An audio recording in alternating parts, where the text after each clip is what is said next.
But I think Sweden gradually lost its foreign independent voice in foreign policy since it joined the EU anyway. It's been trying to have some feminist foreign policy and things like that, but it's not really been an independent voice. In part one, we discussed that Sweden ended up in a bad way when it confronted Russia militarily, which was an obsession for centuries among sections of the aristocracy and the military. The biggest fiasco was the invasion of Russia by King Charles XII in 1707, whose statue points an accusing finger east here in central Stockholm. A century before Napoleon's failed invasion of Russia, 2 centuries before Hitler's failed invasion of Russia, there was the Swedish invasion of Russia, which was also a total failure. Charles XII had the assistance of Ukrainian Cossacks from the Zaporozhye district and Polish fighters. Despite the assistance of the Ukrainians, Charles was totally routed. The Swedish king's defeat marked the beginning of the end of Sweden as a great power, and it took an outsider like French Marshal Bernadotte, appointed king by a desperate Swedish elite, to turn Sweden in a new direction, stop dreaming of revenge on Russia, and start focusing on domestic improvement in science and engineering, trade and mining. So far so good for a century and a half. Sadly, after the assassination of Olof Palme, it seems as if Charles XII and everything he represents has been reincarnated in a man called Carl Bildt. Carl Bildt was Prime Minister just after the US had its unipolar moment after the Cold War. Bildt was by conviction profoundly pro-NATO and pro-Western. In interviews he is charming, likeable, knowledgeable, insightful, moderate-sounding, and has a sense of wry self-perspective which is disarming. In the Swedish duck pond, he is known as being difficult, if not impossible, to beat in argument. He is very knowledgeable about geopolitics and in areas where he is wrong and lacks knowledge. He is expert at charmingly dodging the issue and shifting the terrain of the argument. But there is another Bildt, as indicated by his acts. In the 1980s, he had been the Conservative Party's delegate to the 1983 Submarine Commission, which caused such problems for Olof Palme by pointing out that the submarines that messed around in Swedish waters were Soviet. Bildt was the youngest and most aggressive member of the inquiry. The young man was clearly obsessed with the Soviet so-called threat.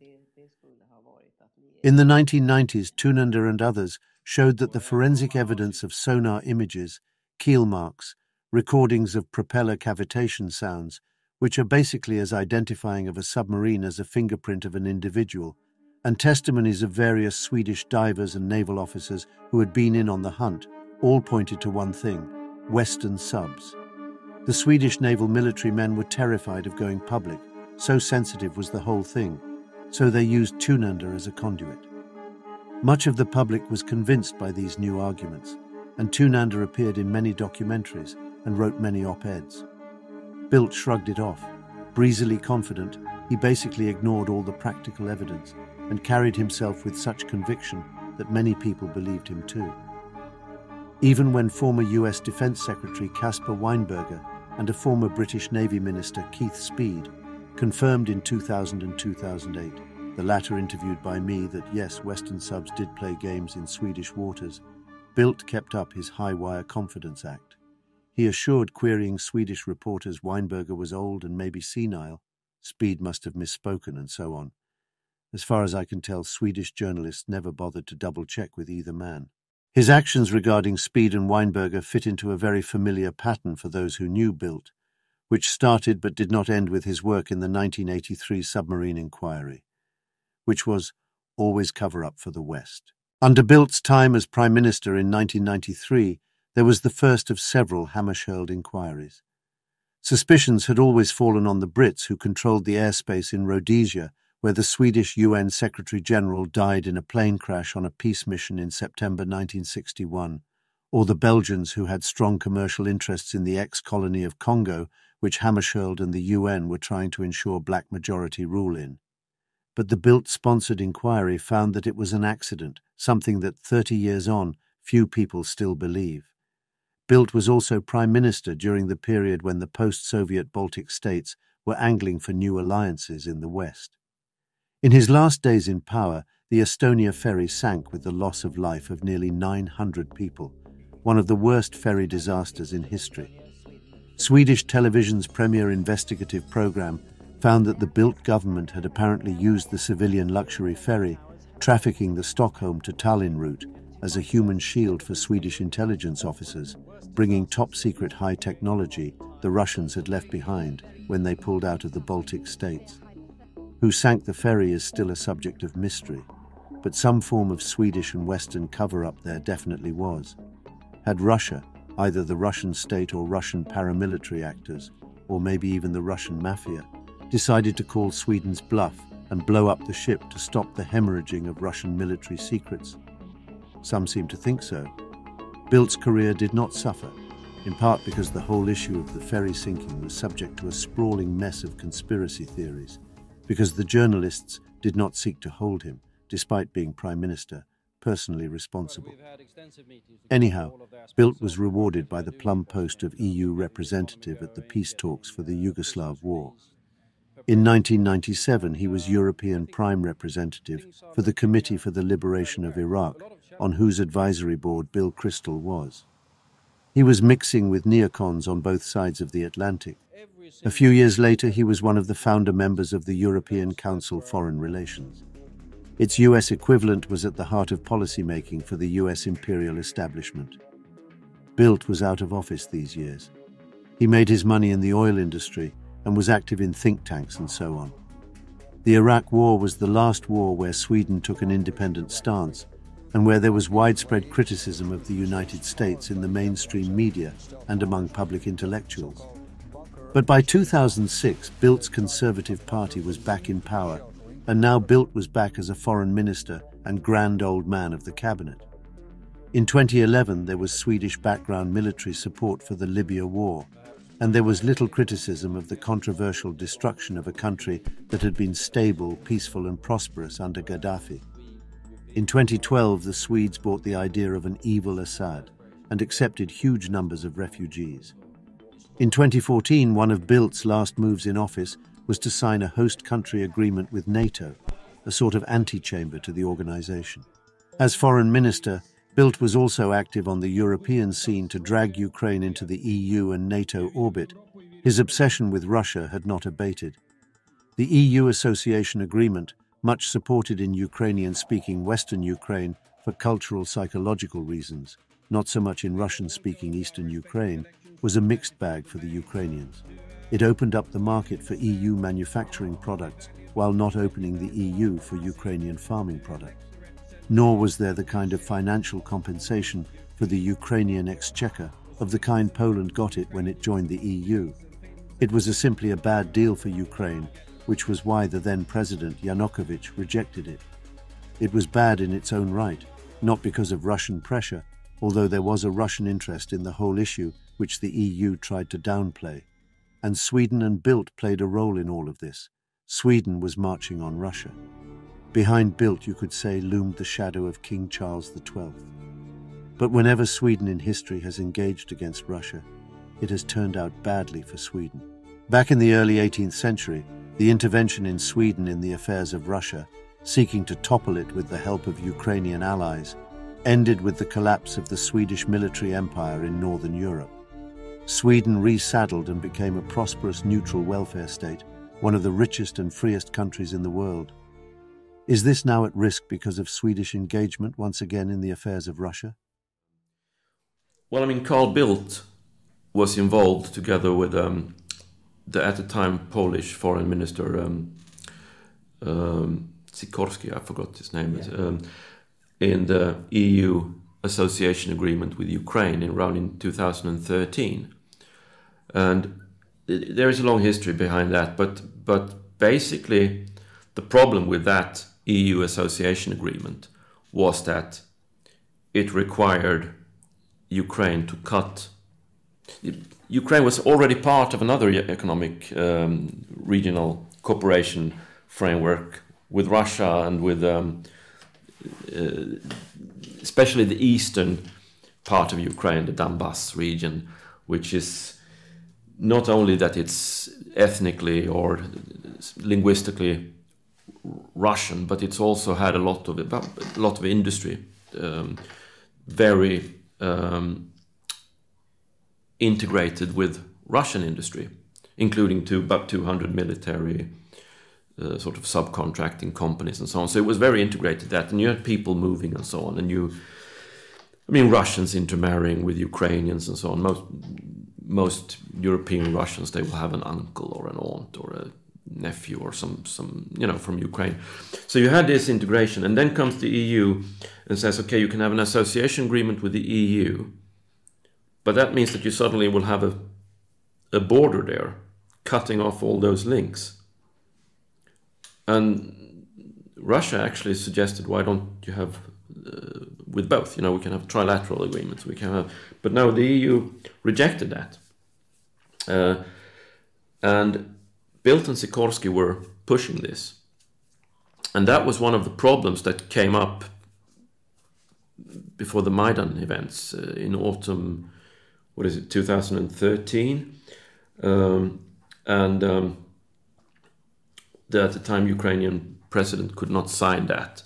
And then you had the Maidan events and so on. So Sweden had a role there, or at least one. So they Swedish. pushed Ukraine into one or the other. Yeah. After the regime change in Kiev in the spring of 2014, where Yanukovych was ousted after refusing to go along with the unfavorable deal offered by the EU, two Russian-speaking pro-Russian regions in eastern Ukraine, Lugansk and Donetsk, declared their independence. The Ukrainian army attacked. The local militias fought back. A stalemate was created, but there was much shelling across the contact line. Over the course of 8 years, thousands of civilians died. In Donetsk, the shelling continues. The smoke is rising close to apartment blocks built in the Soviet era. But many of them are empty. Emergency workers here estimate more than half of the city's population has gone. That's almost 600,000 people. And this is why they're leaving. A shell landed next to this school. It was empty because of the holidays. Like many here, its caretaker says she can't understand why Ukraine is at war. We're really in shock. Ukrainians and Russians lived and worked together peacefully. We didn't even think about our nationalities. Now we're just thinking about how to survive. More civilians are dying in this conflict than soldiers. Hundreds of people have been killed and thousands injured. Now Human Rights Watch is accusing Ukrainian forces of firing Grad rockets on people's homes. In 2015, Ukraine and the rebel territories signed the Minsk agreements that agreed on peace, and in return for Ukraine gaining control over the two regions' external borders, Ukraine would agree to constitutional reform in the two territories. Just how much autonomy they would get was a sticking point. Russia insisted on an autonomous judiciary and police force and a truly federal system that guaranteed Russian speakers' rights, while Ukraine wanted limited decentralization, and only after they had reoccupied the territories. The deal, though endorsed by the UN Security Council, was never implemented, and the low-grade war along a 420-kilometer contact line continued. In 8 years, around 10,000 fighting men and 4,000 civilians died, on both sides. In February 2022, according to the neutral organization, the OSCE, shelling from the Ukrainian side intensified, giving ammunition to the argument that when Russia invaded 5 days later, they were finally acting after this final straw. This OSCE map shows that most of the hits were on the rebel side. In other words, after a long period of quiet, the firing came from the Ukrainian side. Therefore, it appears in evidence gathered by these neutral observers that Ukraine was creating a provocation, and this before the Russian invasion. The invasion, wise or not, has to be taken into the context of 10 years of British and American media campaigns against the Russians and the poor credibility the West had in Russian circles because of the West's past record of regime change. The US and its Western allies had made war on Iraq and Libya after toppling leaders they used strong human rights language against, and tried to do the same against Syria, using Islamist fighters as proxies, until Russia intervened and stabilized the situation in 2015.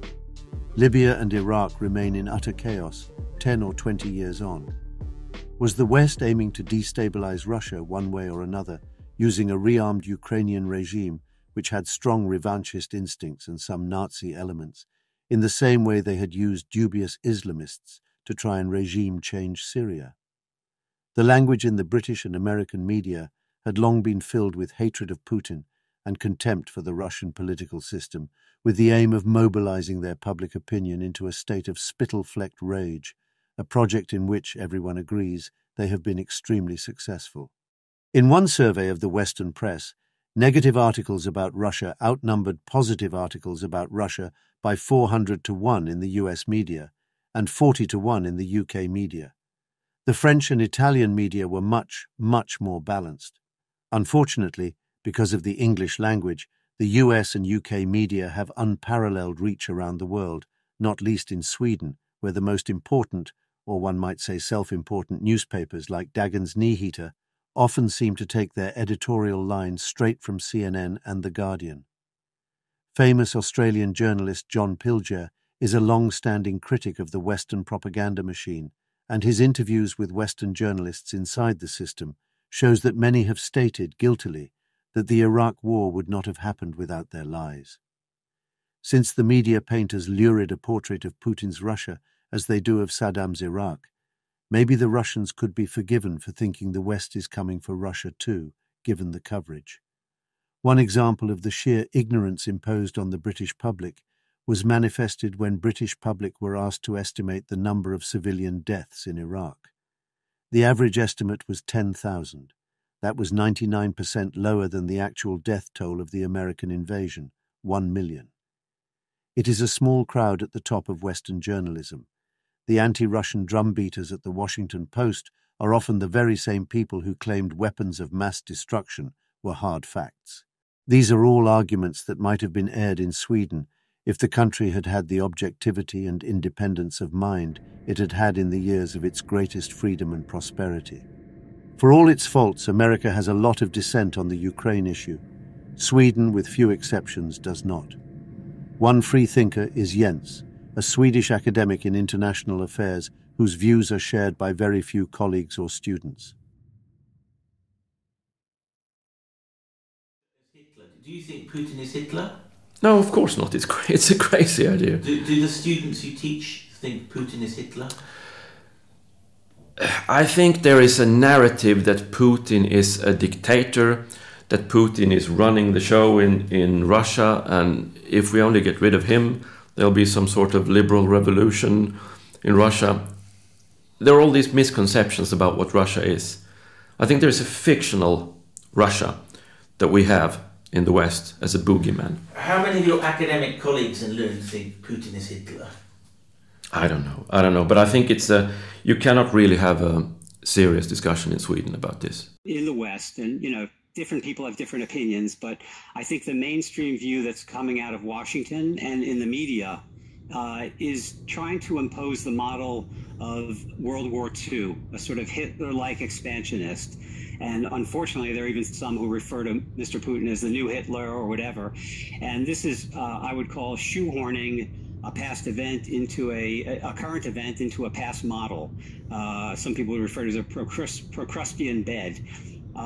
I think that the model that's actually more appropriate and the greater concern is the model of World War I, where an uncontrolled arms race between, as is usually described, and there's complications to this, but an uncontrolled arms race between Britain and Germany through a series of events and a series of uncontrollable circumstances, contingencies, led to the outbreak of a war that was a catastrophe.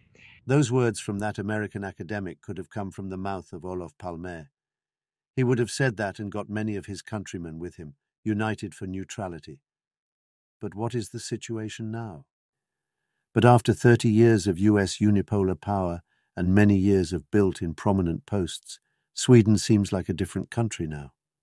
Demographically, because of the West's wars on the Middle East and the refugee flows these wars created, it literally is.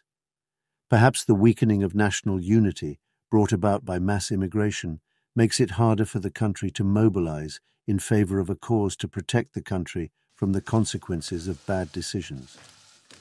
In 2022, the decision to join NATO was made by Magdalena Andersson, the Prime Minister, and passed by a large majority in Parliament. Almost no politicians spoke up. Media discussion of the issue was perfunctory, and public mobilization, in terms of demonstrations and marches, was practically non-existent. Again, a shock to those who remember the enormous anti-Vietnam marches or the anti-NATO and an anti-nuclear war marches of the 70s and 80s. So what were the arguments in favor of NATO? There are people who think that, okay, this gives opportunity to the Swedish arms industry, for example. Sweden has quite a sizable arms industry for its being a relatively small country. And there are people who think that, okay, if we get into NATO, then we can sell, or we can sort of cooperate, and this is a good opportunity. Maybe. However, one of the things about NATO membership is that it practically compels your country to buy a lot of American hardware, and that might squeeze out demand domestically for Swedish arms manufacturing products. So there is no gain there, even in the area Swedish activists for NATO claim. There are other losses too. Sweden has lost its status as a peace broker, something which earned the country prestige and respect around the world for decades. And you can see that if you go back 30, 40 years, Sweden and Norway were the countries that negotiated, could negotiate and mediate between different in conflicts in international relations and so on. Today it's Turkey or some Arab state or so negotiating thinks it's not Sweden or Norway anymore. Moreover, it has turned itself into a target. Sweden's economy is suffering. The premise of the gigantic sanctions packages imposed by the EU was that the Russian economy would be cratered, and so if Sweden joined NATO, Russia would be so weakened it would not be a threat. For years, the Anglo media have been selling the idea that Russia was a gas station with nukes, with an economy the size of the Netherlands. So if you look at countries that they compare Russian GDP with, those countries, they don't run satellites with their own GPS system. Those countries don't have rockets going up to international space stations. They don't have their own. So if you look at real economy, and I think that's one of the problems, that we have started to believe in fiction. So the conflict now we see is Ukraine and Russia and so on, but the real conflict is actually between competing capitalisms. It's finance capitalism of the West against industrial capitalism of China, and Russia is part of that, but China is the real big competitor there. And the GDP is measuring, when you have the so-called FIRE sector, the finance and real estate and insurance, being calculated into the GDP, you get all these pumped figures. And you get the pumped figures for how much military spending NATO is doing and how much military spending Russia is doing. So look, we're spending 10 times more. Our army must be 10 times bigger or better. Look, we have a GDP which is this much bigger, so sanctions must crush them, But there is this, it's almost like a joke that you can say, if you take a chewing gum and you chew it for a bit, and you sell it to, you sell it and you sell it again and somebody else sell it, and maybe you insure it, put up an insurance on that chewing gum, and then it sells it around, and then you buy it back. That has added to the GDP. So it boosts the GDP figures, but nothing is produced except an old chewing gum. After the first rounds of sanctions, European leaders, mulling the situation, and Sweden mulling entry, probably believed that an already weak Russian economy, a so-called gas station with nukes, would become even weaker. Either the Swedes and other Europeans were lied to by Washington and London, or Washington and London were just honestly mistaken in their analysis. What if Sweden somehow withdrew its application, now that Turkey and Hungary are stalling on Swedish membership? It could be tricky to get this done. There is a problem with public opinion. In addition to the lies about Russian weakness, There is the war propaganda that seeks to appeal to the public's morality, with exaggerations of Russian atrocities, as well as giving an incomplete picture of the war's causes. Atrocities occur in war, but there is no context, almost nothing on the 20 years of humiliation and goading and broken agreement by the West that led to the crisis. The Swedish media quote the British Ministry of Defence on a daily basis, seemingly blissfully unaware that in so doing they are promoting completely the British line, which pushes a very simple storyline of wicked, barbaric Russians who commit nothing but rapes and kidnappings. Since moral arguments carry high value in Sweden, the Swedish political debate seems to have completely lost the sense of realism towards the great eastern neighbour that was always present in politicians of Palme's generation. Leading analysts in the Swedish military, the spiritual heirs of the officers who collaborated with the West behind Palme's back, go so far in their flight from realism they even seem to be keen to fight a war with Russia, a war they think the West can win. In my previous films, I focused on extremism in Islam and in modern feminism. Now I realize the worst extremism can be found in the Swedish General Staff and in the Swedish Defence Research Agency, also known by its initials FOI. One of the most important networks in Sweden when it comes to defense policy, it's this Folk och Försvar. Yeah. They have this meetings, and you had this supposedly Russia specialist woman who made a speech, and she started the speech with saying, can we have a peaceful coexistence with Russia? And she said the answer is no, and you have an applause. And then now I'm going to explain why we can't, and then you have applause.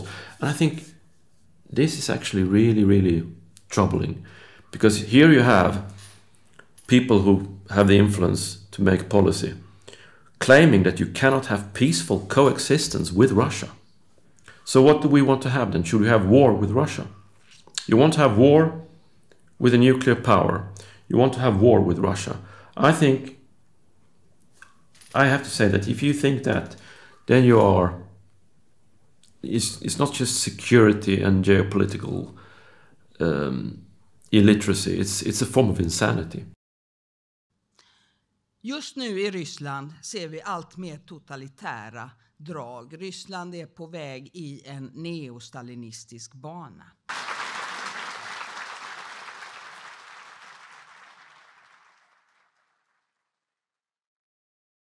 The problem is that if talks take place, they always risk being derailed by the latest atrocity, which British war reporting specializes in, sometimes making things up. Bodies lying in the streets sweep reason aside and replace it with raw emotion. And the media under Ukrainian guidance will always discover a new atrocity, or one will be manufactured. An argument could be made that the Western reductionist framing needs to be worked on, if indirectly.